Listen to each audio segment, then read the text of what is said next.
नमस्ते सरस्वते देवे गौरवाणी प्रचारिणे निर्विशेष शून्यवादी पाश्चात्य देश तारिणे। जय श्री कृष्ण चैतन्य प्रभु नित्यानंद श्री अद्वैत गदाधर श्रीवासादि गौर भक्त वृंद। हरे कृष्ण कृष्ण कृष्ण हरे हरे, हरे राम हरे राम, राम राम हरे हरे। हरे कृष्णा। तो हमने कल देखा था श्लोक संख्या 45 तक देखा था। द्वितीय स्कंद छठवा अध्याय और श्लोक संख्या, बहुत सारे श्लोक एक साथ थे। और इसमें बता रहे थे, ब्रह्मा जी बता रहे हैं, ब्रह्मा जी नारद मुनि जी को बता रहे हैं कि देखो जी भाई, मैं स्वयं ब्रह्मा, शिव जी, भगवान विष्णु, दक्ष, प्रजापति, इंद्र, चंद्र जैसे देवता, भूलोक, सभी बड़े बड़े जितने भी बड़े लोग हैं सब भगवान के अंश मात्र हैं। किसी को लग सकता है कि ये देव देवता ही सब कुछ है, लेकिन जो वास्तविकता है वो ब्रह्मा जी नारद मुनि को बता रहे हैं। फिर पंचदेव उपासना वगैरह ये सब हम देखे थे। तो आज अपन पढ़ते हैं श्लोक संख्या 46 से। यस प्रभु जी। हरे कृष्ण प्रभु जी दंड प्राधान्यतो या निश आमनन्ति लीलावतारान् पुरुषस्य भुम्नः आपीयतां कर्णकषाय शोषा ननु प्रमिष्य इमान् स्वेषान्। हे नारद, अब मैं एक एक करके श्री भगवान के दिव्य अवतारों का वर्णन करूंगा जो लीला अवतार कहलाते हैं। उनके कार्यकलापों के सुनने से कान में संचित सारा मेल हट जाता है। ये लीलाएं सुनने में मधुर हैं और आस्वाद्य हैं, अतएव ये मेरे हृदय में सदैव बनी रहती है।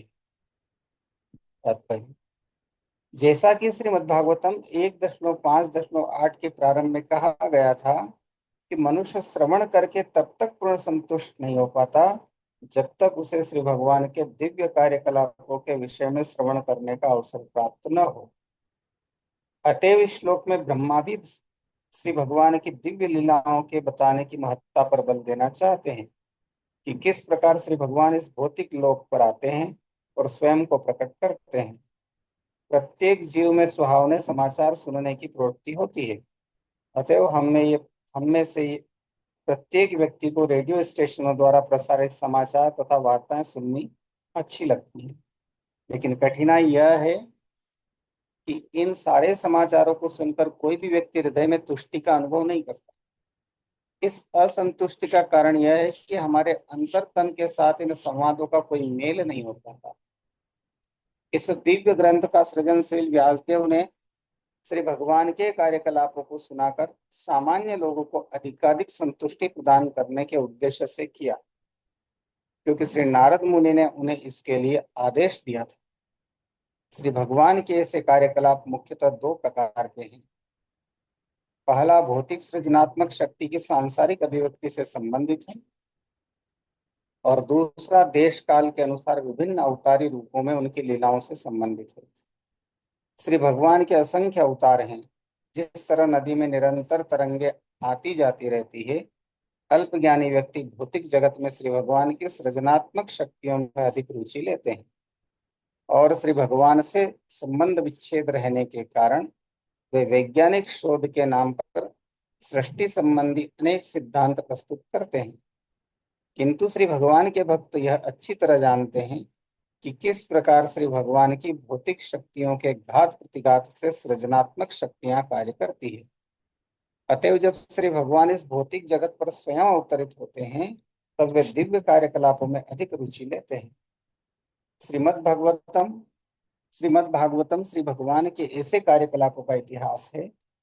जो लोग श्रीमद् भागवतम को सुनने में रुचि लेते हैं, उनके हृदयों पर संचित संसारी धूल साफ हो जाती है। बाजारों में हजारों रद्दी किताबें हैं, किंतु जो व्यक्ति श्रीमद् भागवतम में रुचि उत्पन्न कर लेता है, वह ऐसे अशुद्ध साहित्य में रुचि खो देता है। इस प्रकार ब्रह्मा श्री भगवान के प्रमुख अवतारों का वर्णन करने का प्रयास कर रहे हैं, जिससे श्री नारद मुनि उन्हें दिव्य अमृत की तरफ पी सकें। इस प्रकार श्रीमद् भागवतम के द्वितीय स्कंद के अंतर्गत पुरुष सूक्त की पुष्टि नामक छठे अध्याय के भक्ति वेदांत तात्पर्य पूर्ण हो। हरे कृष्ण। हरे कृष्णा। तो द्वितीय स्कंद में 9 अध्याय हैं और 6 अध्याय हमने कंप्लीट कर लिए हैं लगभग सभी तात्पर्य के साथ। तो ये पहले भी आए। श्रोतव्यादिनी राजेंद्र नृणाम संते सहस्त्रशः। ये देखो जी, जो भौतिकतावादी लोग हैं उनके पास सुनने के लिए हजारों विषय हैं, बहुत कुछ सुनने को है, बहुत कुछ चर्चा करने के लिए है। लेकिन ये सब करने के बाद में भी उनका हृदय उनको सुनकर संतुष्ट नहीं होता है। तो नारद मुनि जी ने व्यासदेव को इसलिए बोला था, सारे शास्त्रों की रचना करने के बाद बोला, भागवतम की भी रचना हो गई थी, उसके बाद भी बोला कि आप भगवान की लीलाएं इसमें नहीं लिखे हैं, इसलिए पुनः संकलन किया उन्होंने। फिर भागवतम को भी भक्ति पूर्वक लिखा गया। तो उससे फिर बोले कि आपका खुद का हृदय संतुष्ट नहीं हुआ तो पढ़ने वालों का कैसे होगा। तो उसके बाद जब भागवतम का पुनः संकलन हुआ, तो इस प्रकार से ये भक्ति वाली जो भागवतम है ये सामने आई।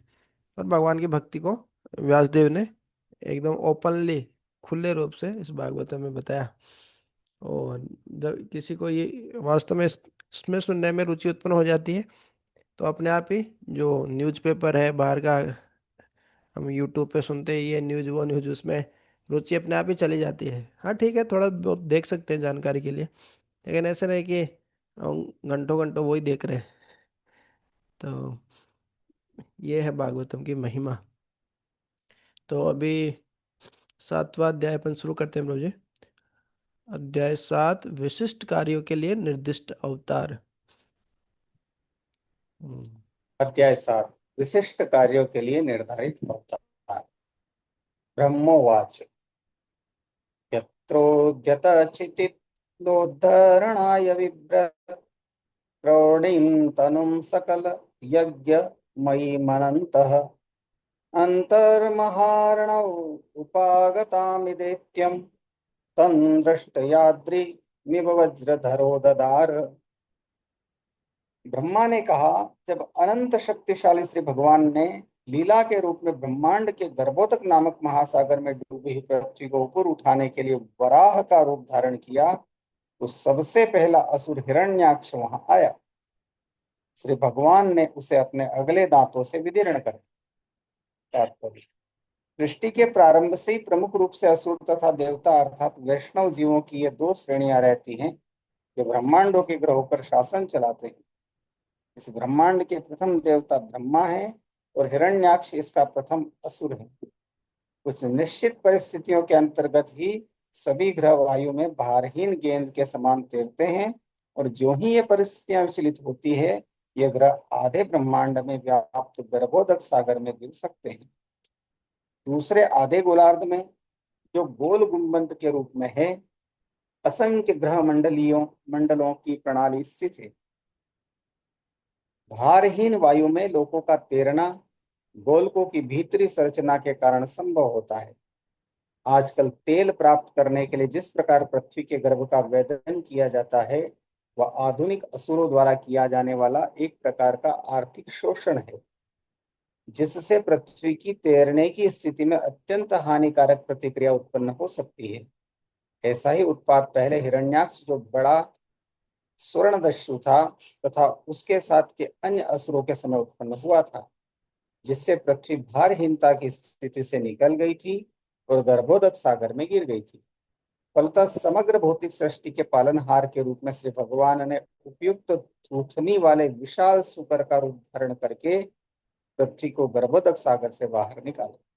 महान वैष्णव कवि जयदेव गोस्वामी का गीत है, वसति दर्शन शिखरे धरणी तव लग्ना, शशिनी कलंक कलेव निमग्ना, केशव धृत शूकर रूप, जय जगदीश हरे। हे केशव, हे सुकर रूप धारण करने वाले परमेश्वर, हे भगवान, भगवान पृथ्वी की आपकी दाढ़ों पर स्थित थी और कलंक युक्त चंद्रमा की भांति प्रतीत हो रही थी। श्री भगवान के अवतार का ऐसा लक्षण होता है, श्री भगवान का अवतार कुछ मन चले लोगों का मनगढ़ंत विचार नहीं होता, जो अपनी कल्पना से ही कोई अवतार उत्पन्न कर लेते हैं। श्री भगवान का अवतार कुछ असाधारण परिस्थितियों में होता है, जैसा पूर्व में उल्लेख हुआ है। और अवतार ऐसे ऐसे कार्य संपन्न करता है जिसकी कल्पना कर पाना लघु मानव मस्तिष्क के लिए संभव नहीं है। आजकल के साधारण अवतार बना देने वालों को श्री भगवान के वास्तविक विराट सुपर अवतार से शिक्षा ग्रहण करनी चाहिए, जिसमें पृथ्वी ग्रह को उठाने के लिए उपयुक्त थूथन थी। जब श्री भगवान पृथ्वी उठाने के लिए प्रकट हुए, तब हिरण्याक्ष नामक असुर ने उनके इस योजनाबद्ध कार्य में बाधा डालने का प्रयास किया। फलतः श्री भगवान ने उसे अपने लंबे दाढ़ से बेध कर मार डाला। श्री जीव गोस्वामी के अनुसार हिरण्याक्ष का वध श्री भगवान के हाथों से हुआ। अतएव उनका एक कथन यह है कि पहले हाथों से मारने के पश्चात श्री भगवान ने उसे अपने लंबे दाढ़ से बेध डाला। श्री विश्वनाथ चक्रवर्ती ठाकुर ने इस कथन की पुष्टि की है। हरे कृष्ण। हरे कृष्ण। तो प्रभु जी इसमें अपन वही पढ़ रहे हैं कि किस प्रकार से जो हिरण्याक्ष और जो वराह अवतार है भगवान के, तो ये जो मूवी आई थी अपनी नरसिंह अवतार मूवी, उसमें बहुत अच्छे से बताया था ये वाला प्रसंग कि वो पृथ्वी को उठा के ले जा रहे हैं हिरण्याक्ष। हिरण्य अक्ष जिनकी आंखें हमेशा सोने को देखती रहती है, स्वर्ण दस्यु भी बोला इसमें। तो प्रभा जी पूरे जो अपनी कॉस्मोलॉजी है कि अलग अलग जो ब्रह्मांड है, तो ये गर्भोदकशाही विष्णु में जो गर्भोदक, जहाँ पे गर्भोदकशाही विष्णु लेटे रहते हैं, उसी गर्भोदक महासागर में पृथ्वी गिर गई थी, वहीं पे ले जाके छिपा दिया था। तो वरादेव गए थे और किस प्रकार से फिर फाइटिंग होती है और उसको मार देते हैं, हिरण्याक्ष को मार देते हैं भगवान। तो ये दशावतार स्तोत्र है जयदेव गोस्वामी द्वारा रचित, उसमें भी आते हैं। जैसे हम जो नरसिंह आरती गाते हैं, केशव धृता नर हरि रूपा जय जगदीश हरे, तो ऐसा ही है, केशव धृता सुकर रूपा जय जगदीश हरे। वसति दसन शिखरे धरणी तव लगना, शशिनी कलंक कलेवर निमग्ना। इसमें भी अलग अलग कल्पों में अलग अलग आता है वरादेव के। किसी में आता है ना रक्त वराह, किसी में श्वेत वराह, ऐसे अलग अलग वर्णन आता है इसमें भी। तो अभी पढ़ते हैं अपन नेक्स्ट। जातो रुचिरजनयत् सुयमान सुयज्ञ आकूति सूनुर्मरानथ दक्षिणायां लोकत्रयस्य महती महरद्यदार्ति स्वयंभुवेन मनुना हरिरित्यनुक्तः। सर्वप्रथम प्रजापति की पत्नी आकुति के गर्भ से सुयस उत्पन्न हुआ। फिर सुयस ने अपनी पत्नी दक्षिणा से स्वयं इत्यादि देवताओं को उत्पन्न किया। सुयज्ञ ने इंद्रदेव के रूप में तीनों ग्रह मंडलों ऊर्ध्व निम्न तथा मध्य लोकों के महान क्लेश कम कर दिए। फलतः ब्रह्मांड के दुख दूर करने से मानव जाति के महान पिता स्वयंभू मनुष्य ने उसे हरि नाम से पुकारा। तात्पर्य, मनमोजी कम बुद्धि वाले पुरुष नए नए अनधिकृत अवतारों की खोज करते रहते हैं। इनसे बचने के लिए धर्म ग्रंथों में प्रामाणिक अवतार के पिता का नाम भी दिया है। परंतु यदि शास्त्रों में किसी अवतार के पिता का तथा प्रकट होने वाले ग्राम या स्थान का उल्लेख नहीं है, तो उसे श्री भगवान का अवतार नहीं माना जा सकता। श्रीमद् भागवतम पुराण में कल्कि अवतार, जो लगभग 4 लाख वर्षों के बाद प्रकट होने वाले हैं, उनके पिता तथा जहां उनका अवतार होगा उस गांव का नाम निर्दिष्ट है। फलतः कोई भी बुद्धिमान पुरुष किसी साधारण अवतार को शास्त्रों का संदर्भ लिए बिना स्वीकार नहीं करेगा। हरे यज्ञे च कर्दम गृहे द्विज देवहूत्यां स्त्रिभिः समं नव विरात्मगतिं समात्रे उचेयात्मश्मलं गुणसंगपंक अस्मिन् विधूय कपिलस्य गतिं कपेदे। इसके बाद भगवान श्री कपिल रूप में अवतरित हुए और प्रजापति ब्राह्मण श्री करदम मुनि तथा उनकी पत्नी देवहूति के पुत्र रूप में अन्य 9 स्त्रियों बहनों के साथ जन्म लिया। उन्होंने अपनी माता को आत्म साक्षात्कार के विषय में शिक्षा दी, जिससे वे उसी जीवन काल में भौतिक गुण रूपी कीचड़ से विमल हो गई और उन्होंने मुक्ति प्राप्त की, जो श्री कपिल का मार्ग है। तात्पर्य। भगवान श्री कपिल ने अपनी माता देवहूति को जो उपदेश दिए वे श्रीमद् भागवतम के तृतीय स्कंद अध्याय 25 से 32 में दिए गए, और जो भी उनका पालन करता है उसे देवहूति के समान मुक्ति प्राप्त हो सकती है। श्री भगवान ने अर्जुन को श्रीमद् भगवद गीता सुनाई, जिससे उसे आत्म साक्षात्कार प्राप्त हुआ। आज भी जो कोई अर्जुन के पथ का अनुसरण करता है वह अर्जुन के ही समान लाभ प्राप्त कर सकता है। शास्त्र इसीलिए हैं। मूढ़ तथा अल्पज्ञानी लोग अपनी कल्पना से उनकी स्वयं की विवेचना करके अपने अनुयायियों को भ्रमित करते हैं और उनके भौतिक संसार के गर्त में पड़े रहने का कारण बनते हैं। किंतु आज भी यदि कोई भगवान श्री कृष्ण या भगवान श्री कपिल के उपदेशों का पालन करे तो उसे सर्वोपरि लाभ प्राप्त हो सकता है। आत्मगतिम शब्द परमेश्वर का पूर्ण ज्ञान प्राप्त करने के संबंध में महत्वपूर्ण है। मनुष्य को भगवान तथा जीव की केवल गुणात्मक समानता को जान लेने पर भर से संतुष्ट नहीं होना चाहिए। उसे चाहिए कि अपने सीमित ज्ञान से जहां तक संभव हो श्री भगवान के विषय में अधिक जानने का प्रयास करे। श्री भगवान को पूरी तरह जान पाना शिव या ब्रह्मा जैसे मुक्त पुरुषों के लिए भी कठिन है, तो भला उन्हें अन्य देवताएं संसार के पुरुष कैसे जान सकते हैं। तो भी महान भक्तों के सिद्धांत तथा शास्त्रों में उपलब्ध आदेशों का पालन करते हुए श्री भगवान के विषय में बहुत कुछ जाना जा सकता है। श्री भगवान के अवतार भगवान श्री कपिल ने अपनी माता को श्री भगवान के व्यक्तिगत स्वरूप के विषय में पूरी तरह उपदेश दिया, जिससे उन्हें श्री भगवान के व्यक्तिगत रूप का साक्षात्कार हो सका और वे वैकुंठ लोक में स्थान प्राप्त कर सकी, जहां पर भगवान श्री कपिल का आधिपत्य है। श्री भगवान के प्रत्येक अवतार का परव्योम में अपना अपना धाम होता है, अतः भगवान श्री कपिल का भी अपना एक पृथक वैकुंठ लोक है। आध्यात्मिक आकाश शून्य नहीं है, इसमें अनेक वैकुंठ ग्रह हैं और प्रत्येक में श्री भगवान अपने असंख्य विस्तारों द्वारा शासन करते हैं, और वहां पर रहने वाले शुद्ध भक्त भी श्री भगवान तथा उनके पार्षदों के समान जीवन यापन करते हैं। जब श्री भगवान स्वयं या अपने पूर्ण अंश के रूप में अवतरित होते हैं तो इन अवतारों को अंश, कला, गुण, युग तथा मनवंतर अवतार कहा जाता है। और जब श्री भगवान के आदेश से उनका कोई पार्षद अवतार लेता है तो ऐसे अवतार को सत्यावेश अवतार कहा जाता है। किंतु प्रत्येक दशा में इन सभी अवतारों की पुष्टि प्रामाणिक शास्त्रों के निर्विवाद कथनों के द्वारा की जाती है, न कि स्वयं के स्वार्थ से प्रेरित स्वयं का विज्ञापन करने वाले की किसी कल्पना से।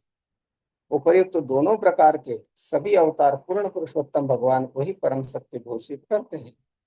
परम सत्य की निर्विशेष अवधारणा श्री भगवान के उस स्वरूप का निषेध मात्र ही है जो परम सत्य की सांसारिक धारणा से उत्पन्न है।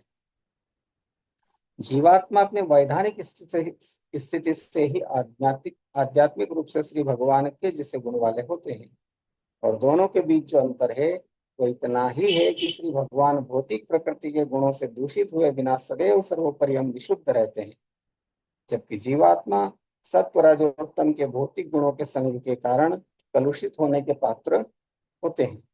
तीनों गुणों से उत्पन्न यह दूषण ज्ञान, त्याग तथा भक्तिमय सेवा के द्वारा पूर्ण रूप से धोया जा सकता है।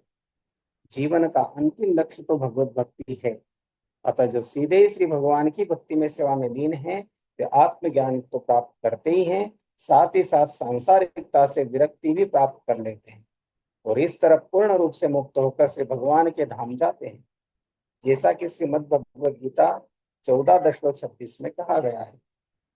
माम च योग विचारेण भक्ति योगेन सेवते सगुणान् समतीत्येता ब्रह्मन् भूयाय कल्पते। जीवात्मा अमुक्त अवस्था में भी श्री भगवान श्री कृष्ण या उनके पूर्ण विस्तार रूप श्री राम तथा नरसिंह की दिव्य प्रेममयी सेवा कर सकता है। इस प्रकार दिव्य भक्तिमय सेवा की वृद्धि द्वारा भक्त क्रमशः ब्रह्म गतिम या आत्मगतिम की ओर अग्रसर होता रहता है और अंत में बिना किसी कठिनाई के कपिलश्य गतिम अर्थात श्री भगवान के धाम को प्राप्त करता है।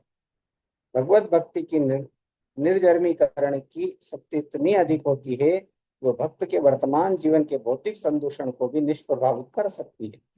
पूर्ण मुक्ति के लिए भक्तों को अगले जन्म की प्रतीक्षा नहीं करनी होती। हरे कृष्णा। तो भगवान के दूसरे अवतार कपिल अवतार जो अपनी माता देवहूति को ही उपदेश दिए। और भगवान के अलग अलग अवतारों के बारे में वर्णन आ रहे हैं। और आध्यात्मिक जगत में भी, जैसे वहाँ पे भी अलग अलग भगवान के जो अवतार हैं वहाँ पे भी रहते हैं शाश्वत रूप से। तो जो भगवान कपिल है उनका अलग लोक है, अयोध्या लोक अलग है, चैतन्य महाप्रभु का लोक अलग है, नवदीप मायापुर आध्यात्मिक जगत में भी है, अयोध्या भी आध्यात्मिक जगत में है, द्वारका है भगवान विष्णु की भक्ति करने वाले है ना, तिरुपति बालाजी। तो ये सब, जगन्नाथपुरी, तो ये सब आध्यात्मिक जगत में भी है, वैकुंठ में भी है। और जो भगवान के जिस रूप की भक्ति करते हैं उसी लोक में जाते हैं। तो गोलोक वृंदावन से लेके, जो जैसे कपिल मुनि का है कि माता देवहूति कहाँ गई, बोले कपिल के लोक में गई, आध्यात्मिक जगत वैकुंठ में भी इस प्रकार कपिल, जो भगवान कपिल है, उनका लोक है जहाँ पे उनका आधिपत्य है। उन्होंने सांख्य योग के बारे में उपदेश दिया था अपनी माता जी को, कि सांख्य योग के माध्यम से वो भगवान तक कैसे पहुंच सकते हैं। एक और श्लोक पढ़ते हैं प्रजी अपन, फिर उसके बाद रामचरितमानस पढ़ते हैं।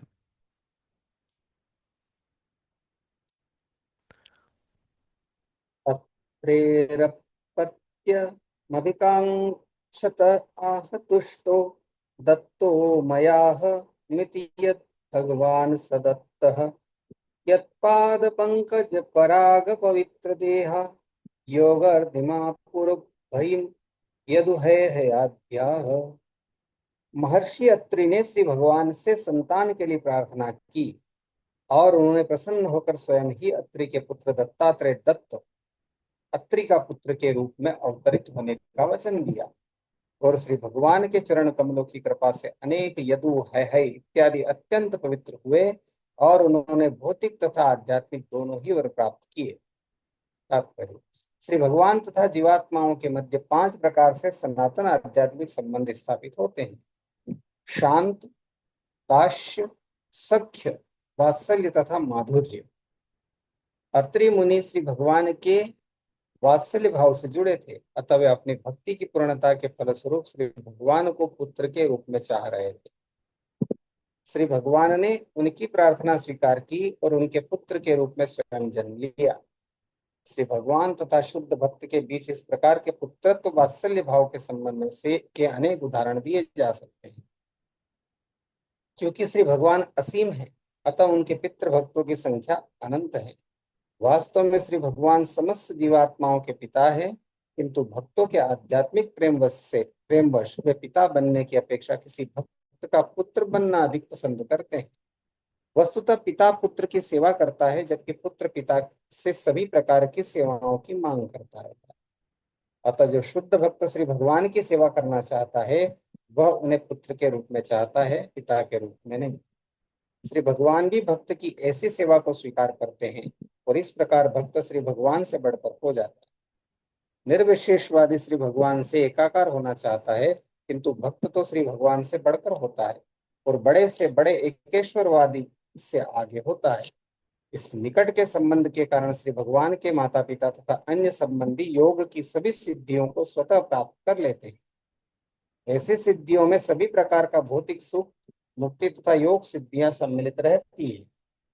अतः मद अतः भगवत भक्त अलग से इनकी खोज करने में वृथा अपना समय नहीं गंवाता। मनुष्य को चाहिए कि जीवन के बहुमूल्य समय को श्री भगवान की दिव्य प्रेममय सेवा में पूरी तरह लगाए, तब अन्य वांछित वस्तुएं स्वतः प्राप्त हो जाएगी। किंतु इन सब उपलब्धियों के प्राप्त होने पर भी मनुष्य को चाहिए कि भक्तों के चरणों पर अपराध करने रूपी खाई में गिरने से अपनी सुरक्षा करे।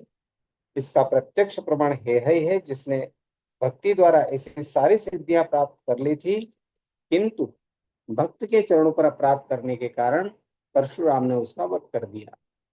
श्री भगवान अत्रि मुनि के पुत्र बने और दत्तात्रेय कहलाए। हरे कृष्ण। हरे कृष्णा। तो बहुत ही महत्वपूर्ण पॉइंट प्रभुपाद जी यहाँ बता रहे हैं कि जो अत्रि मुनि है भगवान को प्राप्त किए अपने बेटे के रूप में। तो प्रभुपाद जी लिख रहे हैं कि देखिए, भक्त जो है, बहुत सारे लोग भगवान बनना चाहते हैं, निर्विशेष की पूजा करते हैं कि हम भी भगवान बन जाएंगे। बोले अरे, भक्त तो भगवान से, उनको लगता है कि भगवान का दास क्या बनना है, भगवान की